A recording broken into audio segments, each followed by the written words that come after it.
Bismillahirrahmanirrahim. Assalamualaikum warahmatullahi wabarakatuh.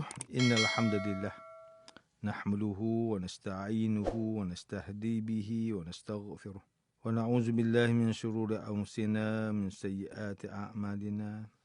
Man yahdihillahu fala mudilla lahu wa man yudlil fala hadiya lahu. Asyhadu an la ilaha illallah وحده لا شريك له وأشهد أن محمدا عبده ورسوله اللهم صل وسلم على سيدنا محمد وعلى آله وأصحابه والتابعين ومن تبعهم بإحسان إلى يوم الدين أعوذ بالله من الشيطان الرجيم يا أيها الذين آمنوا اتقوا الله حق تقاته ولا تموتن إلا وأنتم مسلمون أما بعد. Yang bersama Tuan Haji Ahmad Nazri Muhammad Yusof selaku penerbit rancangan tafsir Al-Quran dan seterusnya sidang pendengar yang dirahmati Allah Subhanahu wa taala.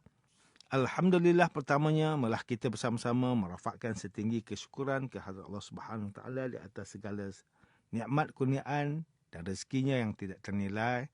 Selawat dan salam ke atas junjungan besar Nabi Muhammad SAW, ahli keluarga baginda dan para sahabatnya yang tercinta. Tuan-tuan, puan-puan, para pendengar yang dimuliakan, pada hari ini kita akan menyambung kembali rancangan tafsir Al-Quran bagi siri pertama Surah Hud. Siri sebelum ini telah membincangkan ayat 108 dan 109 yang merupakan ayat terakhir bagi Surah Yunus. InsyaAllah, pada kali ini kita akan menyambung pentafsiran kita bagi surah seterusnya, iaitu Surah Hud, dengan membincangkan tentang mukaddimah atau pengenalan bagi surah ini.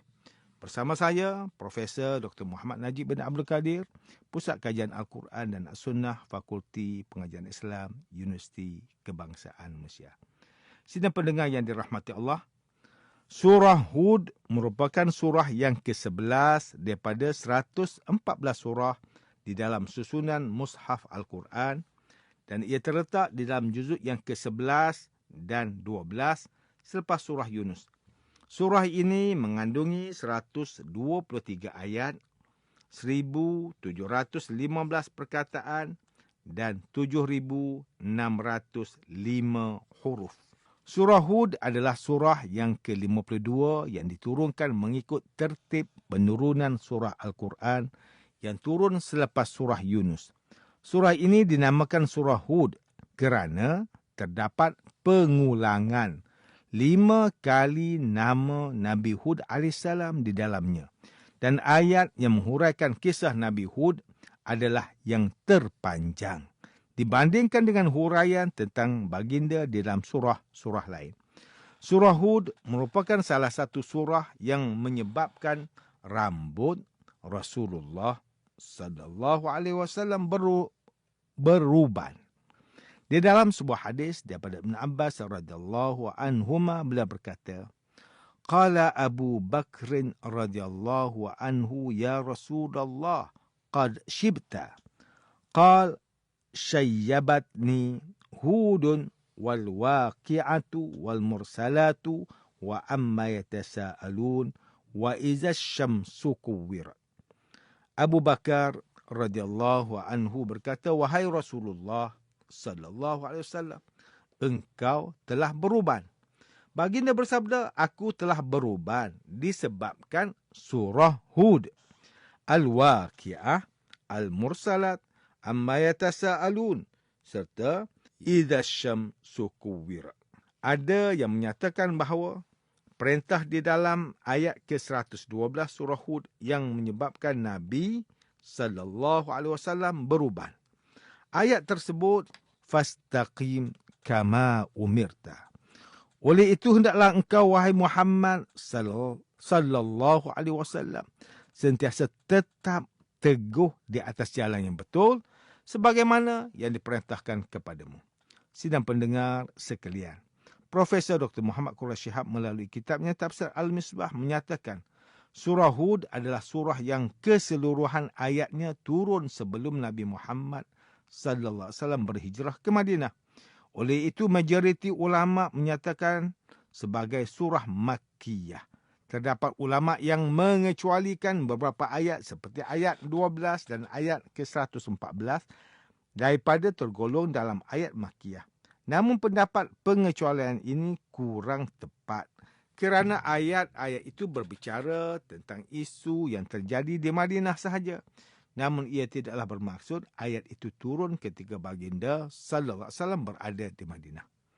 Profesor Dr. Muhammad Quraish Shihab menyatakan bahawa surah ini berbicara tentang kedudukan, keistimewaan dan tentangan Al-Quran.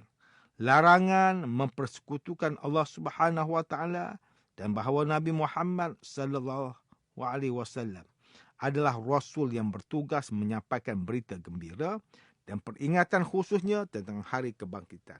Surah ini juga menghuraikan tentang pengetahuan Allah Subhanahu wa taala, penciptaan, pengaturan dan pengendaliannya terhadap alam raya dan semua makhluk, serta huraian tentang kebinasaan pembangkang dan pelbagai tuntutan bagi mereka yang taat.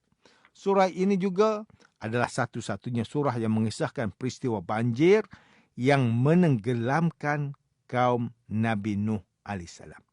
Menurut Al-Biqai, tema utama surah ini adalah menjelaskan tentang Al-Quran yang merupakan kitab yang sangat teliti dan rapi susunannya, serta terperinci peringatan dan berita gembiranya di dalamnya. Yang paling tepat untuk menunjukkan tema ini adalah kisah Nabi Hud yang mengandungi ketetapan tentang berita gembira dan peringatan duniawi dan ukhrawi. Sidang pendengar yang dirahmati Allah, Profesor Dr. Muhammad Hasbi As-Siddiqi pula menulis kitabnya Tafsir An-Nur, menyatakan bahawa surah Hud ini mengandungi perkara yang berkaitan dengan surah Yunus, iaitu perkara yang menjadi asas akidah, seperti tauhid, kenabian, hari kebangkitan, hisab dan pembalasan. Kedua-dua surah ini mempunyai perkaitan yang sangat erat. Kedua-dua surah ini dimulakan dengan sebutan Al-Quran, kitab selepas alif, lam, ra, serta menyebut kedudukan Nabi sallallahu alaihi wasallam dan tugasnya iaitu memberi khabar gembira dan khabar yang menakutkan. Kedua-dua surah ini diakhiri dengan seruan supaya semua manusia menyahut seruan tersebut. Kandungan yang ringkas di dalam surah Yunus dijelaskan di dalam surah Hud, manakala kandungan yang ringkas di dalam surah Hud telah dijelaskan di dalam surah Yunus. Walaupun asas perbicaraan kedua surah ini kebanyakannya sama, namun susunan bahasanya adalah berbeza. Dan ini membuktikan bahawa ayat-ayat Quran ini adalah kalam Allah. Sidang pendengar yang dirahmati Allah, Ustaz Salahuddin Abdullah dan Ustaz Umar Khalid di dalam kitab tafsir mereka, iaitu Tafsir Mubin, menyatakan bahawa surah Hud ini membicarakan kisah para nabi dengan terperinci sebagai penghibur hati Rasulullah sallallahu alaihi wasallam dalam menghadapi ancaman dan gangguan golongan kafir musyrikin, terutamanya di fasa genting dalam sejarah perjuangan baginda sallallahu alaihi wasallam, iaitu semasa kematian bapa saudaranya Abu Talib dan isterinya yang tercinta Sayyidatina Siti Khadijah radhiyallahu anha.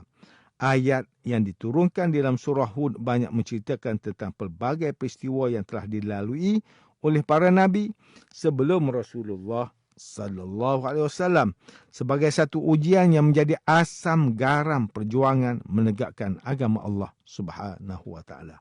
Manakala Ustaz Salahuddin Abdullah dan Ustaz Umar Khalid menyatakan lagi bahawa ayat dalam surah Hud ini mengandungi pujian dan sanjungan kepada kitab suci Al-Quran sebagai kitab yang tersusun ayatnya dan tidak mengandungi kecacatan dan tiada sebarang percanggahan isi kandungannya.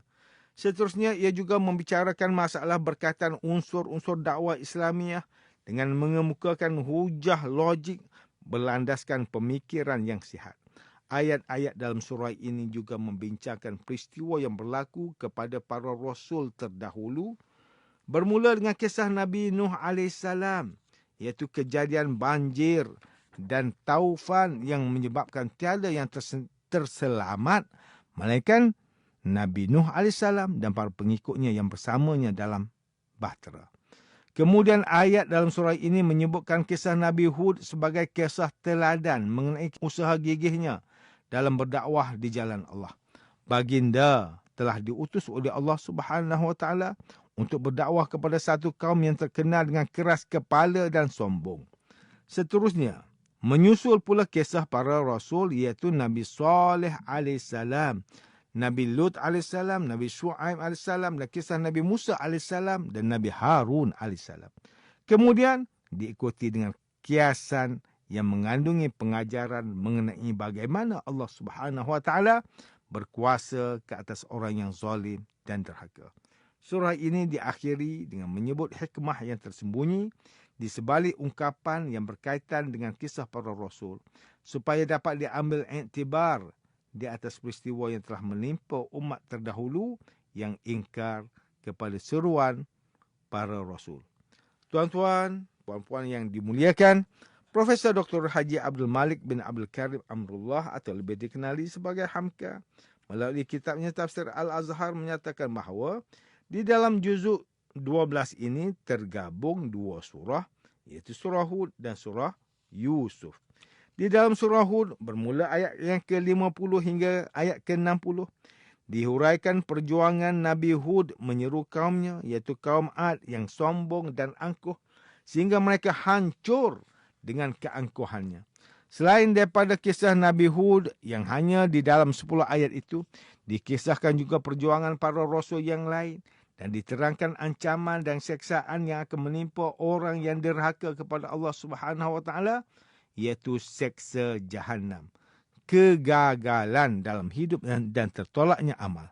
Disebabkan ancaman Allah kepada manusia yang menolak ajakan yang dibawa Rasul itu, orang yang paling awal merasa ngeri dengan kandungan ayat itu adalah Nabi Muhammad sallallahu alaihi wasallam, sehingga sebahagian rambut baginda beruban. Rambut baginda menjadi putih kerana cinta dan sayangnya baginda kepada kaumnya yang tidak mahu menerima kebenaran Tuhan. Apabila kita membaca surah Hud ini, kita dapat menelusuri pahit getir yang dihadapi oleh Rasulullah sallallahu alaihi wasallam kerana tentangan kaum Quraisy. Surah ini pula diturun di tahun-tahun akhir baginda di Mekah. Pada saat itulah baginda diuji dengan kehilangan isterinya yang tercinta, yang setia, serta bapa saudaranya yang mengasuhnya dari kecil. Kematian isteri baginda sallallahu alaihi wasallam, Sayyidatina Khadijah binti Khuwailid, dengan ditinggalkan puteri seramai 4 orang, serta pemergian bapa saudaranya, ditambah pula dengan kewajipan berdakwah yang perlu dilaksanakan. Ia merupakan tahun duka cita buat baginda sallallahu alaihi wasallam yang dikenali sebagai Amul Huzni, tahun duka cita. Lalu pada saat itulah surah Hud ini diturunkan. Jika dikaji surah ini, ia padat mengajarkan tauhid dan menguatkan akidah sehingga kita dapat fahami betapa hebat sekalipun ujian yang dihadapi, kewajipan menegakkan akidah itu tetap utama dan tidak akan mundur walau setapak. Sidang pendengar yang dirahmati Allah, demikianlah mukadimah atau pengenalan surah Hud. Setiap surah di dalam Al-Quran mempunyai pengajaran tertentu untuk kita generasi kini mengambil iktibar. InsyaAllah kita akan menerusi pentafsiran ayat-ayat surah Hud ini di dalam siri-siri berikutnya. Sekian sahaja rancangan tafsir Al-Quran pada hari ini. Semoga kita semua mendapat manfaat daripada perbincangan ilmu ini. InsyaAllah mudah-mudahan kita akan bertemu lagi pada siri rancangan tafsir Al-Quran yang akan datang. Wabillahi taufiq wal hidayah. Wassalamualaikum warahmatullahi wabarakatuh.